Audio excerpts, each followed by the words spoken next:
नमस्कार। साहित्य तक के बुक कैफे के शब्द रथी कार्यक्रम में मैं जयप्रकाश पांडे आपका स्वागत करता हूं और आज मेरे साथ अतिथि के रूप में मौजूद हैं वासुदेव मूर्ति जी। वासुदेव मूर्ति जी जाने माने तकनीकविद हैं। सॉफ्टवेयर इंजीनियरिंग का आपका क्षेत्र रहा है, लेकिन एक सॉफ्टवेयर विशेषज्ञ जो कंप्यूटर और तकनीक की दुनिया में जिसका जीवन बीत रहा हो, उसे हमने शब्दरथी कार्यक्रम में क्यों याद किया है, उसके बारे में मैं आपको बता दूं कि वासुदेव मूर्ति जी की एक पुस्तक आई है जिसका नाम है योग सूत्राज। अंग्रेजी में योगा सूत्राज कहेंगे, simplified Yoga Sutras, simplified, a soul searching adventure with Patanjali. Vasudev ji, आपका बहुत बहुत स्वागत है सबसे पहले तो हमारे कार्यक्रम में। धन्यवाद सर, आपका आपने आमंत्रित किया, बहुत अच्छा लगा। Thank you very much. मैं अपने दर्शकों को बता दूं कि योग की जब बात होती है, आजकल योग पे बहुत सारी चर्चाएं होती हैं और सभी लोग अमूमन जितने भी योग के प्रवर्तक हैं, योग के पथ पर चलने वाले लोग हैं, जो भी गुरु हैं, महर्षि पतंजलि का नाम सभी लोग लेते हैं। लेकिन महर्षि पतंजलि ने योग पर कहा क्या है, योग उनके लिए क्या था और उन्होंने किस तरह से ऐसा क्या समाज को दिया, भारतीय सभ्यता को दिया, भारतीय संस्कृति को दिया, मेधा को दिया और सबसे बढ़कर मनुष्यता को क्या दिया। वासुदेव जी ने इस किताब में बहुत सहज ढंग से बताया है। मैं चूंकि किताब पढ़ चुका हूं, इसलिए मैं यह नहीं बताना चाहता, इसका राज नहीं खोलना चाहता, और हम लोग इस किताब के बारे में उतनी ही बात करेंगे जितनी बात आपको इस पुस्तक को खरीदने के लिए और इसे पढ़ के आपको लाभान्वित करने के लिए प्रेरित कर सके। वासुदेव जी, सबसे पहला सवाल मेरा ये है कि आपने इस पुस्तक में इस बात का भी उल्लेख किया है कि आप किस तरह से योग से मुखातिब हुए, किस तरह से आपने पतंजलि के सूत्र को जाना और अपने जीवन में कैसे उतारा। मैं सबसे पहले उस प्रक्रिया पर आऊंगा, उसकी बात करेंगे हम लोग, उसके बाद हम जानेंगे कि आपने ये किताब लिखा क्यों। जरूर। तो तो मैं अपने कुछ बारे में बताएं जी। हाँ जी। तो जैसे आपने कहा, वही सब सॉफ्टवेयर इंजीनियरिंग हम रुड़की में पढ़े हुए थे, आपको रुड़की तो पता ही है। तो वो सब हुआ जैसे मोस्टली इंजीनियर्स को होता है, पढ़ाई लिखाई करो, उसके बाद अमेरिका जाओ, फिर ये करो, फिर एमएनसी में काम करो। वो जो चर्चा चक्कर जो चलता है, वही उसी में हम भी लपेटे हुए थे। कोई अलग कोई डिफरेंस तो था नहीं। और मैं पहली बात तो ये कहना चाहूंगा कि अब गलत ना समझे, मैंने एक पुस्तक जो है एक साधारण मनुष्य के एंगल से लिखा है। कहने का मतलब कि ना मैं स्वामी हूं, ना मैं स्पिरिचुअली एडवांस्ड हूं, ऐसी कोई बात नहीं है। पर और जो कुछ सामान्य मनुष्य जो है अपने जीवन काल में जिस तरह के अनुभव होते हैं, जैसे कि कहे डिप्रेशन हो या फिर गुस्सा हो या जो भी हो, इमोशंस वगैरह वगैरह, उसी उसी में मैं भी लपेटा हुआ था। ऐसी कोई बात नहीं कि मैं पता नहीं कहीं ऊपर हिमालय से आया हूँ, ऐसी कोई बात नहीं थी। बल्कि मैं ये भी कहूँ, जब मैं रुड़की में था और मैं थोड़ा आयु हमारी कम थी, तो उस वक्त तो मैंने बहुत ही, मेरा बिहेवियर ठीक नहीं था, मैं ये डायरेक्टली कहना चाहूंगा। तो हमारे पिताजी तो गुजर गए, तो 2-3 बार उन्होंने मुझे समझाया समझाया मतलब अब उस उम्र में कौन समझेगा, कि उनको डायरेक्शन दिया कि आप योगा करिए। तो 1-2 बार स्टार्ट किया, कुछ जमा नहीं, क्योंकि मेरा मन कहीं और था। तो ऐसे तो हम अमेरिका भी गए, वहां पे ही हमने स्टार्ट किया। पर योगा जो, ऐसे आपने कहा योग जब कहते हैं तो क्या है, आसन। 99% लोग वही सोचते हैं, 99% लोग। तो वही मैं भी सोचता था, मेरा कोई अलग बात नहीं थी। पर वहां पे मेरे को एक सज्जन मिले, अमेरिकन सज्जन थे वो। उनका स्वभाव मेरे को बड़ा अच्छा लगा, बहुत ही अच्छा लगा। और बल्कि जब उन्होंने डिस्क्राइब किया कि उनके 1 साल पश्चात वो कैसे थे और अब कैसे हो गए, तो थोड़ा सा मेरे को इंटरेस्ट हुआ कि कुछ तो हुआ इस आदमी के साथ। वापस मैं इंडिया आया, फिर ये हुआ वो हुआ, फिर मेरे पिताजी ने मेरे को फिर से वहां पे धक्के देके एक संस्थान थी वहां पे, जहां पे मैंने योगा ठीक से, मैं अभी भी मैं कह रहा हूँ हाथ योगा आसन की बात ही कर रहा हूँ। परंतु यहाँ पे देखने को मिला कि वहां पे जो इंस्ट्रक्टर्स हैं, उनके चेहरे पे जो शांत है ना, वो कई इस कोई शब्द नहीं मिल सकते उसके, पर मैंने ये नोटिस किया कि ये लोग कुछ अलग ही हैं। तो उन्होंने भी पतंजलि के जो है ना शुरू में जो प्रार्थना करते हैं, आपको पता होगा शायद, तो वो सब स्टार्ट उन्होंने किया। हमने सीखा, शायद 25-30 लोग थे, तो साथ करने से उसे फायदा है। तो धीरे धीरे मेरे को इंटरेस्ट बढ़ने लगा, और पर फिर भी मैं अभी भी कहता हूँ आसन की तरफ, क्योंकि ये नियमा बोलते हैं ना, अष्टांग, वो बड़े रेरिफाइड, पता नहीं क्या कैसे आइडियाज हैं, मेरे बस की बात नहीं, ऐसे सोच के वैसे सोच के मैं आगे बढ़ता गया।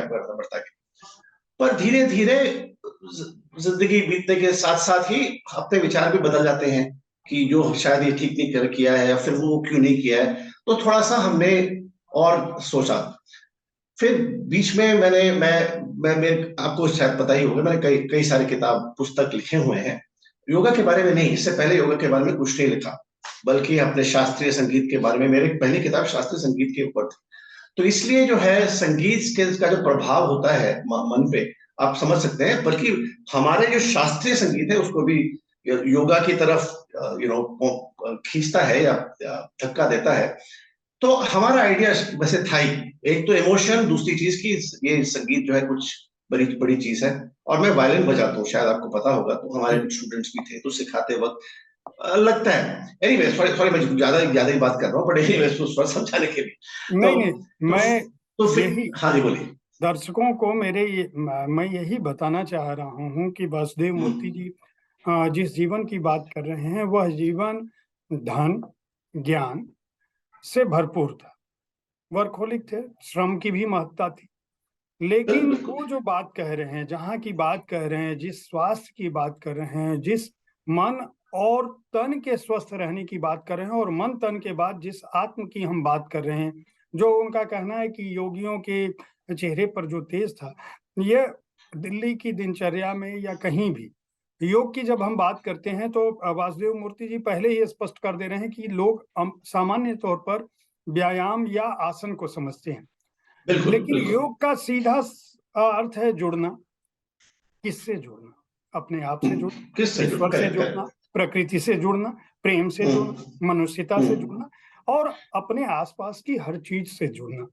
प्रेम भी वही करता है, संगीत भी वही करता है, बिल्कुल बिल्कुल बिल्कुल यहाँ तक बिल्कुल। कि आपका कर्म भी वही करता है। तो उसकी बात कर रहे हैं। और जिन भी लोगों से हम बात करते हैं, हमारे जितने भी परिचित हैं, जो लोग दिल्ली में भी बड़े अफसर भी हैं, उन लोगों का भी कहना है कि जिसने भी अपने जीवन में योग की विधा को अपनाया, वह अंदर से हम्म। शांत होता गया, वह अंदर से प्रेम में उतरता गया, वह अंदर से अपने अंदर उस आत्म की तलाश करता गया, जो उसे एक मनुष्य के रूप में, एक बेहतर मनुष्य के रूप में बना पाया। ये बात तो आपने अपने जीवन की बताई कि मैं किताबें हम्म। भी लिख रहा था, लेकिन संगीत किताबें, दूसरी किताबें लिख रहा था। आप हम्म। खुद सॉफ्टवेयर में की दुनिया में मतलब अमेरिका से लेकर भारत की धरती, सब जगह आप जा चुके थे। आपके दिमाग में ये क्यों आया कि मैं जो पतंजलि का योग सूत्र है, जिसकी आप बात कर रहे हैं, जो 196 सूत्र है, 96।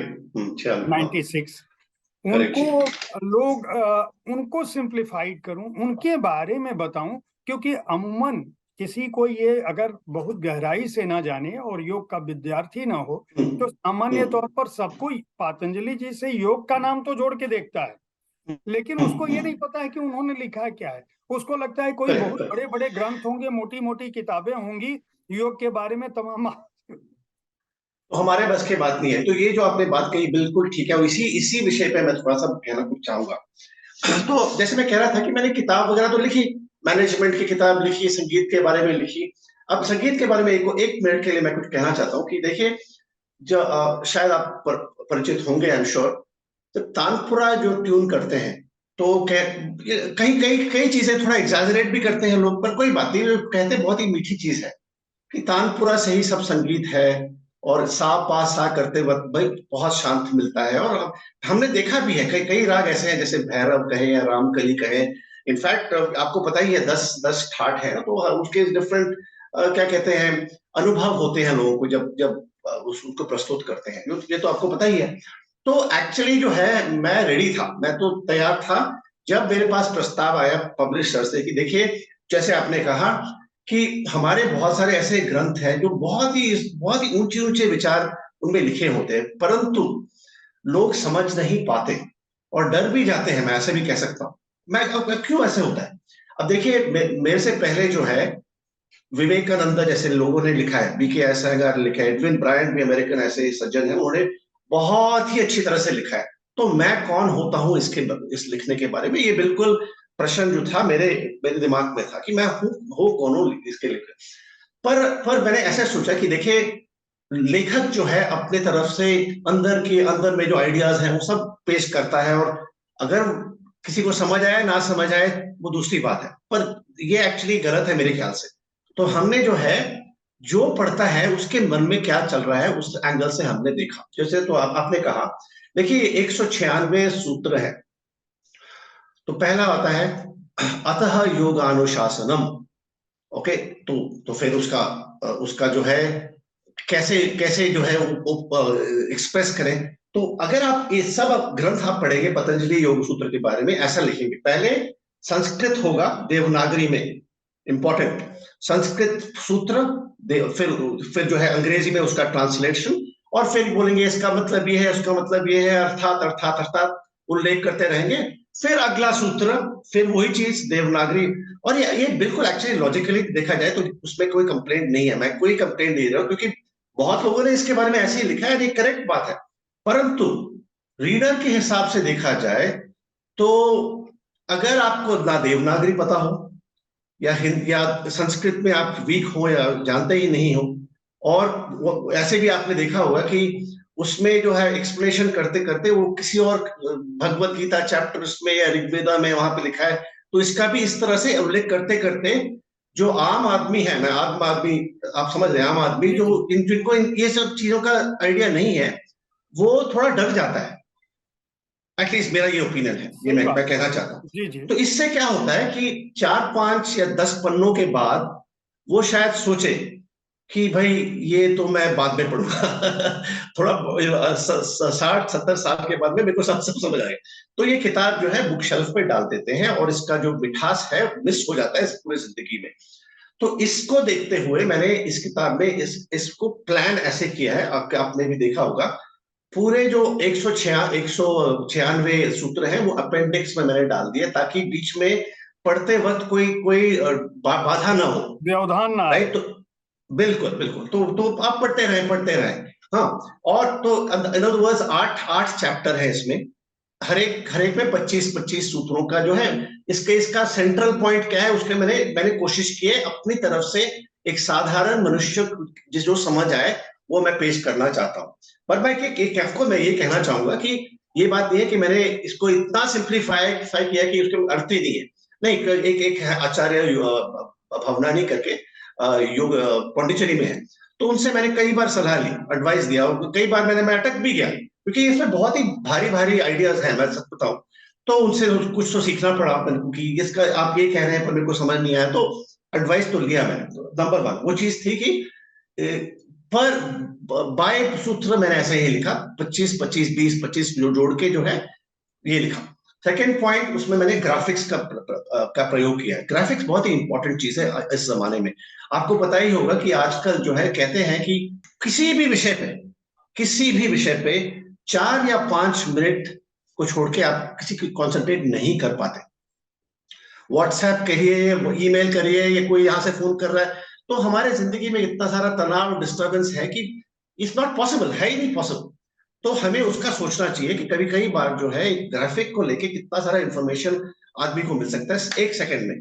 तो उसका भी मैंने ऐसे यूज किया, आपने शायद देखा होगा, आपको पता हाँ नहीं अच्छा हाँ, लगा वो नहीं। पुस्तक हाँ, में कई जगह है, इसको कई, हम अलग से हाँ भी दिखा देंगे आप लोगों को। बता हाँ देंगे कि किस तरह के ग्राफिक का इस्तेमाल किया है इस पुस्तक में।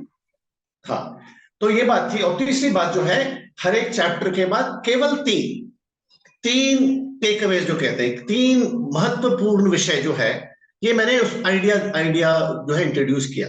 ओके, क्योंकि ये भी कहने के लिए है कि किसी भी मीटिंग हो या किसी भी किताब हो, किसी भी विषय पे आप 3 मूल सिद्धांत के ऊपर आप कुछ भी याद नहीं कर सकते। इसीलिए कोई कोई फायदा नहीं।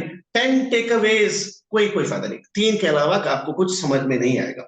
और इसके बीच में मैं मेरे जो एक्सपीरियंसेस थे, और मैं ये नहीं कह रहा था कि मैं बड़ा ऊंचा हुआ पहुंचा हुआ शख्स था, ऐसी कोई बात तो है नहीं। तो ये सारे मेरे मेरे मेरे मेरे एक्सपीरियंसेस। संगीत के बारे में आपने भी देखा होगा, कई बार मैंने उसका यूज किया है, क्योंकि आई थिंक संगीत का कई राग ऐसे हैं जो मन में जो है अच्छा उसका प्रभाव होता है। तो इसके बारे में मैंने भी कई कई जगह पे छोटे छोटे पैराग्राफ इंट्रोड्यूस किए, ताकि रीडिंग में थोड़ा सा प्लेजर मिले। यही मैं कहना चाह रहा था। तो जब हमने प्लान किया और फिर मैंने जब लिखा, 4 5 6 महीने लगातार लगा रहा मैं, बस मतलब इसके अलावा मैंने कुछ नहीं किया। और जितने मानसिक एग्जॉस्शन हुआ उसके मैं क्या बताऊं। Anyway, that was my answer sir, आपने पूछा।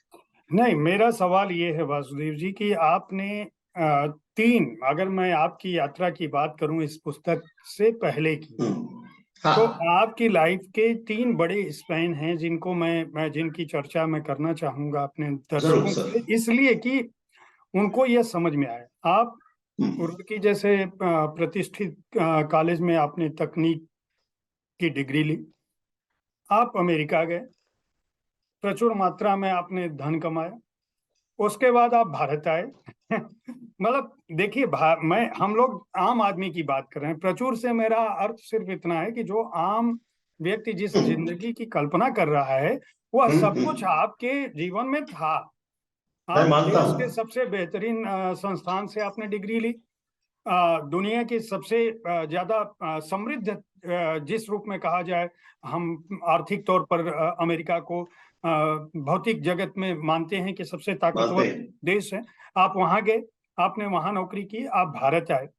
भारत में भी आप अच्छे स्थिति में हैं अभी भी। मैं बावजूद मानता हूँ। उसके संगीत, शिक्षा, तकनीक, इन सब ने जो आपको दिया, उससे अलग जो इस अनुभव की बात आप करते हैं इस किताब में, आपने पतंजलि के योग सूत्र को अपनी भाषा में, अपने अनुभवों से उसको सहज ढंग से लोगों तक पहुंचाने की जो कोशिश की है, वह इसलिए की है प्रयास किया है।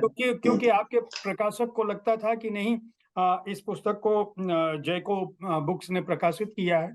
उन लोगों को लगा कि नहीं, ये किताब आपके अपने अनुभव आने चाहिए। मैं ये जानना चाहता हूं कि योग को अगर हम ये कहें कि उसने आपके जीवन में, निजी जीवन में क्या बदला, और लोगों को किस उम्र में, क्योंकि जो लोग ये सुन रहे होंगे, बहुत सारे लोग अभी भी योग नहीं कर रहे होंगे। योग से अभी भी उनके मन में यही अवधारणा होगी कि जो विश्व योग दिवस है या जो भारत में योग दिवस मनाया जाता है, हम किसी मैदान में चले गए, या उनको लगता होगा कि जैसे दूसरे योग गुरु, तमाम योग गुरु कहते हैं कि जी हर सुबह उठिए आधे घंटे और आरोह अवरोह करिए और प्राणायाम में बैठिए, ध्यान में बैठिए, साधना करिए, जो भी। मैं ये जानना चाहता हूं कि अगर इस पुस्तक का जो मूल संदेश है, पहला, आपके जीवन में योग ने क्या बदला, और दूसरा, किसी भी व्यक्ति को योग को शुरू करना हो तो उसे आतंकित नहीं होना चाहिए, बल्कि किस रूप में, किस जगह पे वो अपना सकता है। जैसे हम यहाँ बैठे हैं, एक दूसरे से बात कर रहे हैं, यह भी एक तरह का योग है, भले ही इसमें संयोग लगा दीजिए कि हमें इस समय बात करनी थी, इसकी हमने तैयारी की, हम बिल्कुल। लोग नेट पे जुड़े। तो मैं चाहता हूं कि इस बिंदु को आप स्पष्ट कर दें, ताकि हमारे जो दर्शक सुन रहे हैं वो योग से घबराएं नहीं, और वे इस पुस्तक को खरीद कर यह जान सकें कि अगर हम अपने जीवन में कोई बदलाव लाना चाहते हैं, उसकी शुरुआत बहुत सहज ढंग से हो सकती है, और किसी भी उम्र में हो सकती है, और किसी भी जगह जाके भी हो सकती है। अच्छा, तो आपका प्रश्न बहुत ही अच्छा था। मैं प्रयास करता हूँ। तो देखिए, जो मोदी जी ने स्टार्ट किया है इंटरनेशनल योगा डे, ये बहुत ही अच्छी बात है। ओके, ऐसे चलना ही चाहिए। आई थिंक इसमें कोई कोई ऐसी बड़ी बात नहीं है कि आसना, केवल आसन से बहुत ही एक 1/8 ऑफ जो अष्टांग बोलते हैं ना, केवल ये तीसरा अंग है आसना। तो कम से कम वहां तो स्टार्ट करें, अच्छा है। क्योंकि यमा और नियमा जो है, ये कहते हैं कि आप आपका आपका जो बिहेवियर ऐसा होना चाहिए, आपको ऐसा सोचना चाहिए। पर ये जो है कई कई दिशाओं से ऐसी मैसेजेस आते रहते हैं। तो बच्चे जो छोटे हैं उनको क्या पता कि कि आपको झूठ नहीं बोलना है, ये बहुत कितने लोग, हर नियम हजार क्या लोग है, आपको नियम क्या परेशान। है वो तो योग जब शुरू करेंगे तो अपने आप जीवन में उतर आएगा। बिल्कुल बिल्कुल ठीक। तो इसीलिए मेरे को लगता है कोई गलत नहीं लगता है कि पहले आप आसन से स्टार्ट करें, क्योंकि उसका जो अच्छा प्रभाव पड़ेगा आपकी जिंदगी में, आप खुद यमा और नियमा की तरफ जाएंगे, मेरा ये कहना है। ऑफ कोर्स ये बात ठीक है कि पहले यमा फिर नियमा, क्योंकि उसमें एक ऑर्डर है, तो ऑर्डर वो मैं समझ गया। पर आसना पहले, क्योंकि दिखता है और हमारे शरीर में कुछ असर पड़ता है, राइट। तो ठीक है, वहां से स्टार्ट किया, कोई बात नहीं। आई थिंक आपके एज के अनुसार बढ़ते बढ़ते आपके एक्सपीरियंसेस होने चाहिए, क्योंकि आपने बोला था ना कि ऐसा लगा कि मैं वहां गया ये किया, तो बड़ा लगता होगा लोगों की कि बड़ी बात है, पर एक्चुअली जितना भी मैंने एक्सपीरियंस किया है, पहले भारत ने मेरे को वापस बुलाया, मैं सच बताता हूँ। उसका संगीत जो है, जो भी है, नहीं मेरे को वहां नहीं रहना, मेरे को वापस जाना था। और शायद इसीलिए, क्या पता था। तो वापस तो मैं आया। और आई थिंक ये सब एक्सपीरियंस जो जो भी आपने तीन चार विषय के बारे में बोला था, और इस इन इन चीजों से अब इंटरेस्ट नहीं रहा। नहीं, मेरे को नहीं चाहिए कुछ भी, ठीक है। तो जितना कम हो सके उतना ही अच्छा है। इतने इसी में अट्रैक्टिव बात है कि खरीदो मत, कुछ भी मत खरीदो या कम खरीदो, ओके। और किसी को कुछ दिखाना नहीं, आपको चाहिए ले जाइए, इस टाइप की स्थिति आ गई है। शायद अच्छी बात नहीं है, आई डोंट नो, पर खैर यहाँ तक मैं पहुंच गया हूं। तो आई डोंट नो, मैंने आपके सवालों का जवाब दिया है नहीं। पर कहना ये चाहता हूँ कि फर्स्ट टू अमेरिका, वो सब जो भी करना था मैंने जिंदगी में, मैंने एक्सपीरियंस किया, हो गया। अब मैं कहीं कहीं नहीं जाना चाहता, मेरे को बस संगीत अब तानपुरा लेके बैठना है, और वायलिन कभी कभी मैं बजाता हूँ। इसमें बहुत ही इंटरेस्ट है, क्योंकि अब मैं सोचता हूँ कि हर एक स्थिति जो आती है, उसको अब मैं पतंजलि ने मैंने क्या सोचा होगा, उनकी क्या प्रेरणा हुई होगी, तो इससे जो है मेरे को काफी शक्ति मिले, अंदर की शक्ति। जैसे मैं बताऊं, कई बार लोग ऐसे होते स्थिति है, मतलब कि गुस्सा गुस्सा आ सकता है किसी कारण, कोई भी कारण रहे। अब जब गुस्सा जो उबलने लग जाता है, तब मैं समझ जाता हूँ कि ये गुस्सा है, और पतंजलि ने ये कहा था। अब देखिए, आजकल के जमाने में भी लोग बोलेंगे इमोशनल इंटेलिजेंस, आपने सुना ही होगा। हाँ, ठीक है। तो ये पतंजलि ने जो 3,000 साल पहले कह चुके थे कि इमोशंस जो है उससे, ये इससे जो है वृत्ति होती है, मानसिक वृत्ति होती है। तो ये एक्चुअली बहुत ही बड़ी बात है। पर मैं ये कहना चाहता हूँ कि जब तक आपने एक्सपीरियंस ना किया हो जिंदगी में, तो ये भी समझना थोड़ा मुश्किल ही है। आई डोंट थिंक कि मैं 30 साल पहले ये मैं बात कर पाता, क्योंकि उस टाइम पे मेरा कुछ और आर्थिक धन इकट्ठा करना है, ये देखना है, वो करना है, वो सब मेरा आइडिया था। अब एक्चुअली नहीं है वो मेरा आइडिया, थोड़ा अलग हो गया, ठीक है। तो आई डोंट नो, मैंने आपके आपके सवालों का जवाब दिया है नहीं ठीक से। नहीं, आपने मेरे सवालों को सही ढंग से समझा। अगर मैं केवल एक संदेश अगर हो इस पुस्तक में, मैंने ये सवाल मेरे सवाल का आखिरी हिस्सा था कि लोगों को योग को क्यों अपनाना चाहिए। आपने अपने वाले पार्ट का उत्तर दे दिया था, जो मैं आपसे संबंधित सवाल पूछा था। मेरा ये हम्म, कहना था कि हम ये संदेश दे सकें जो आपकी इस पुस्तक का उद्देश्य भी है। आप ये चाहते हैं कि पतंजलि जी के योग सूत्र को आम लोग जो सहज भाषा में हैं वो समझ सकें कि इन सूत्रों में क्या है। समूचा एक जीवन दर्शन है, और एक बड़े योगी, बड़े महर्षि, बड़े अपने दौर के, हम कहेंगे कि मानव विज्ञानी, बिल्कुल जिन्होंने जीवन और जीवन के पार, इन दोनों को, भविष्य को देखने की दृष्टि दी। जिस कंप्यूटर से हम लोग आज बात कर रहे हैं, उस उन सारी चीजों को वे लोग अपने आत्म की ऊर्जा से देख पाते थे। ये कोई मिथ नहीं है। अगर आज भी आप योग अपनाएंगे, आपको चीजों का पता चलता है, ये जीवन में है। ऐसे लोगों से हम लोग मिलते हैं, जानते हैं। तो वह सवाल, मेरा ये सवाल है कि आपने इस पुस्तक को तो लिखा, लेकिन लोग इसको अपने जीवन में कैसे उतारें, उसके लिए आपका क्या संदेश है? और क्या ये पुस्तक हिंदी में भी आ रही है, दूसरी भारतीय भाषाओं में भी आ रही है? बिल्कुल बिल्कुल, हाँ। ये बहुत बहुत महत्वपूर्ण प्रश्न पूछे आपने। तो ये जो सवाल है, हम जिंदगी के मोड़ से निकलते रहते हैं, पता नहीं क्या क्या करते हैं, अजीब अजीब तरह के एक्सपीरियंसेस होते हैं हमारे। जन्म क्यों हुआ हमारा, हम जन्मे क्यों, और फिर ये सब जो हम एक्सपीरियंस करते हैं इसका अर्थ क्या है, और मृत्यु के बाद क्या है, ये सवाल हमारे सबके अंदर चलता रहता है बैकग्राउंड में पीछे, कि ये क्या है, पर पर जो है मन का जो मन की जो वृत्ति होती रहती है, हम इस सोच ज्यादा नहीं कर पाते। तो एटलीस्ट मेरा मेरा ये कहना है कि पतंजलि जी ने ये सब बहुत अच्छी तरह से समझाया है कि हमारा जन्म क्यों होता है, हम आप वापस आएंगे तो क्यों आएंगे। तो अगर कोई हमने कार्य किए तो इसका फल किस तरह से कब आने वाला है, इसके इसमें भी लिखा हुआ है। तो जो भी अट्रैक्टिव चीज है जो हमें आकर्षित करे उससे दूर रहें, क्योंकि इसके बाद, क्योंकि इसके बाद में कुछ होने वाला है। को लोग कहेंगे कब होगा कैसे होगा, ठीक है, वो भी एटीट्यूड जो है उसका भी एक कारण है। तो हर एक चीज का एक महत्व है, हर एक चीज का एक कारण है। अकॉर्डिंग टू मी ये पतंजलि ने ये बताया। तो आपको सबको काट के अगर आगे आगे आगे बढ़ना है तो ये सब आपके आपके मन के ऊपर बिल्कुल लगाम रखना है, बहुत ही मुश्किल है। लोग कहते हैं मेडिटेशन करिए, ये करिए, आसान थोड़ी है, बहुत ही मुश्किल है।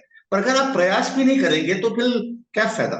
मेरा ये कहना है कि देखिए, अब आप मेडिटेशन करेंगे, लोग कहते हैं चलिए, कोई कई ऐसे लोग थे 2-3 दिन के लिए मेडिटेट करते रहे, शायद मेडिटेट करते रहे, पर कभी कभी जो है ये जो एक फ्लैश जो है वो 5 मिनट के अंदर किसी कारण हो सकता है, जहां पे बिल्कुल शांत, एकदम एक पटाखे की तरह बिल्कुल।